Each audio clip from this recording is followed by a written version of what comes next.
నీ బంధువులను నీ దేశ ప్రజలు విడిచి రా అన్నాడంతే. స్వరం విన్నాడు. తర్వాత ఏమన్నాడు? నేను చూపించే దేశంలోకి వెళ్ళుము. హల్లెలూయా. దేశాన్ని చూపించలా కాదనమాట. నేను చెప్పింది చేయమనంతే. చెప్పింది చేసిన వెంటనే అబ్రహాముతో దేవుడు తోడుగా ఉన్నాడు. హల్లెలూయా. అబ్రహాము దీవించాడు విస్తారంగా. అంతంతా కాదంట, అబ్రహాము దీవించడంలో కూడా బహుగా దీవించినాడు. తన కొరత వచ్చిన కానీ మాత్రమంట ఆ కొరతను చూసేవాడు ఉన్నాడు. అంటే అబ్రహాము ఇప్పుడు చూసేవాడు ఉన్నాడు.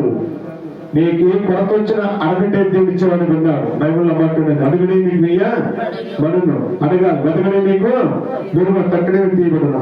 అబ్రహాము ఎంతో సమయాల్లో నాకు ప్రయాణం చేస్తున్నాడు. బహుగా విస్తరించబడిన వాడుకున్నాడు. మంచి ధనం సంపాదించుకునే వాడుకున్నాడు. ఆస్తి పాస్తులు పనివాడు ఉన్నారు. ఒక కొరత వచ్చినది ఏంటి? పిల్లలు లేరు. పిల్లలు లేరు. ఆ విషయంలో చాలా వేదన చెందగలిగిన వాడుగా ఉన్నాం.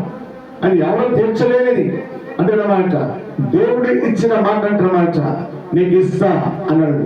నీకు ఇస్తానని మరలా ఈ ఆటకు వస్తే ఎప్పుడైతే ఆయన ఇంటి దగ్గర అడిగిపెట్టి ఉన్నాడు, అడిగిపెట్టిన వెంటనే అబ్రహాము అడిగాడు.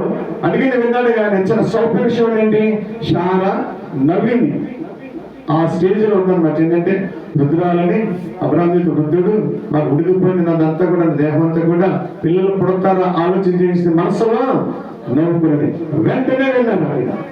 వినమాట. నీ భార్య నవ్వింది చూసారా, ఒప్పుకోలా. నేను నవ్వలేదండి. కాబట్టి ఆమె నవ్విన దాని విషయంలోనంట ఏం జరిగిందంటే గర్భమును భయపడిన వాడికి ఉన్నాడు. హల్లెలూయా. ఇస్తానన్న దేవుడు ఒక సమస్య అంటే మనం సరిగ్గా లేకపోతే మనకు జాప్యం అయిపోతాయి.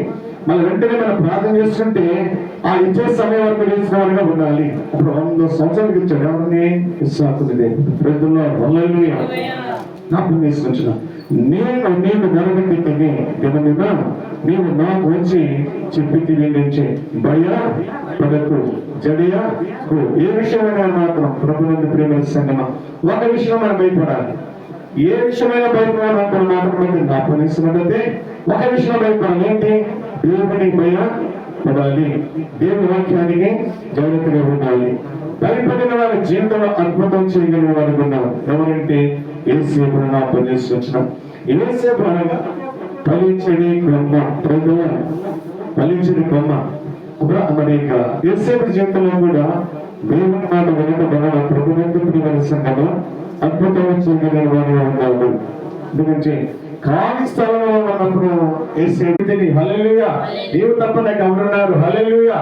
నేను చేసిన ప్రతి మనవున దేవుడు విని ఉన్నాడు. హల్లెలూయా. ఏ దినమైతే, ఏ రోజు అయితే, ఏ సమయంలో, ఎప్పుడైతే నువ్వు మనబెట్టి